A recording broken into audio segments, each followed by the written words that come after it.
good. How are you? Good. Good. Okay, if anyone has questions for Coach, you can go ahead and raise your hands.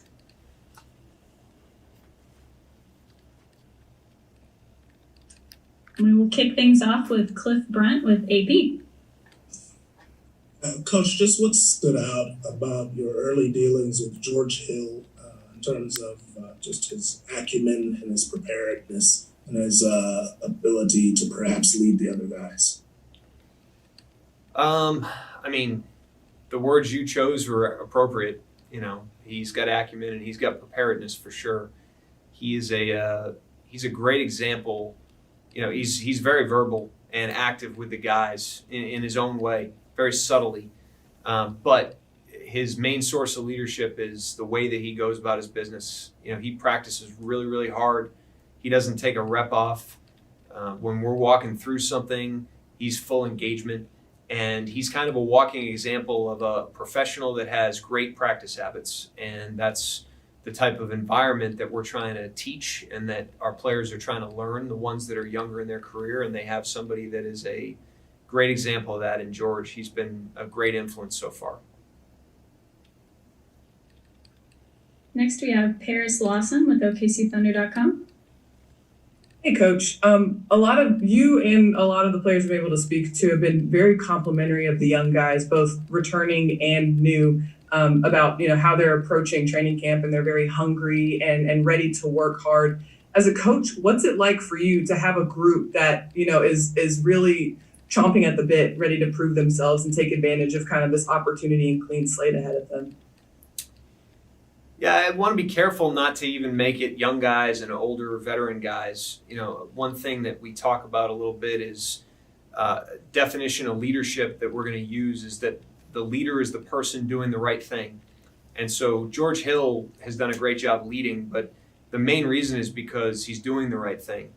And when you define leadership like that, it's accessible to everyone. And so we've gotten great moments of leadership out of everybody in the gym. You know, when a rookie player, shows up, Josh Hall, and he's, making great eye contact and paying attention during every drill, he's leading in that particular moment. And so we've got a gym full of guys that are hungry and that are trying to get it right. And, that goes from, our most veteran players all the way to our guys that are just joining the team. Thanks, Coach. Next, we have Joe Masato with the Oklahoman. Yeah, Mark, can you tell us a little bit more about Josh Hall and Moses Brown, the two guys? You guys signed a two-way contracts today.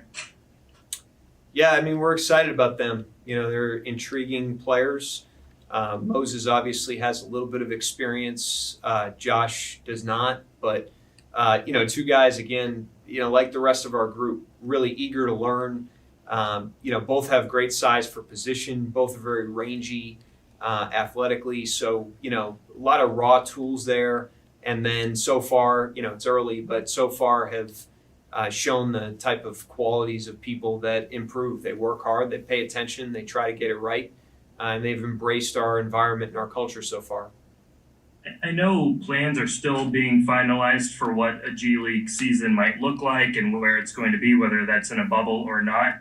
Have you all sort of committed for the Blue to be there wherever that is if the season goes on? I can't speak to that. I don't really know. I haven't been necessarily in those discussions. All I know is that with the shortened G League season or whatever they're going to end up doing, with 17 players, we are having a lot of conversations about how to supplement the work of the guys that maybe aren't in the rotation. We're not going to play 17 guys every night, obviously. So we have to figure out how to, be creative and create situations where everyone on the team is developing, whether they're getting a ton of game minutes or not. And so those are the types of discussions we're having right now. But I don't have a ton of specifics on the G League stuff. I think the league is still trying to figure that out. Gotcha. One more question on two ways, if I can. Sure.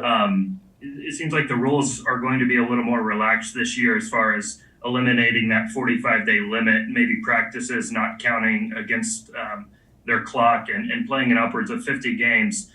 Obviously, that would have helped a guy like Lou a little bit more last year, but for Josh and Moses, how can those new rules sort of help them sort of get more time and more experience? I mean, obviously they're going to end up with more time with the NBA team as a result of the rule. One mentality that, Sam has made clear since we implemented the 2 ways is that everyone's on the roster. There's really no separation. These guys are Thunder players. They're going to be treated like Thunder players. They'll develop like Thunder players. They will benefit from being around the team more. And 2 ways, I'm not speaking specific to Josh and Moses right now, but 2 ways around the league will suffer from having less G League opportunities. It's valuable developmental experience when those guys can play with the Blue or with their G League affiliate. And so that's missing a bit. But like I said, we're looking at every possible way to supplement that so that we keep not only the 2-way players, but everybody on a track of development. Thanks. Yep. Next, we have Andrew Schlecht with Down to Done. Hey, Coach, I know that Pokuševski kind of has an unusual offensive game for his size, but on the defensive end, do you have any feel for the type of players that he'll guard, like wings or bigs? Do you have any feel for that? Most of his practice reps have been on wings so far. That's been kind of the first approach we've taken. We think with somebody like him that probably, to your point, can go either way, rather than throwing 2 different positions at him with different responsibilities, we've decided to prioritize. And so we're starting him on the perimeter with those sorts of defensive skills. But that's not to say that won't change. And it's not to say that as time goes on, he won't end up guarding different people. But as of right now, we're focusing more on the perimeter skills. We'll go back to Cliff Brent with AP. Sorry, I failed to put my hand down. You guys Sorry. got to start putting your hands down. It's the 2nd day in a row we've had the hands up. Any other questions for Coach? All right, thank you. All right. See you guys.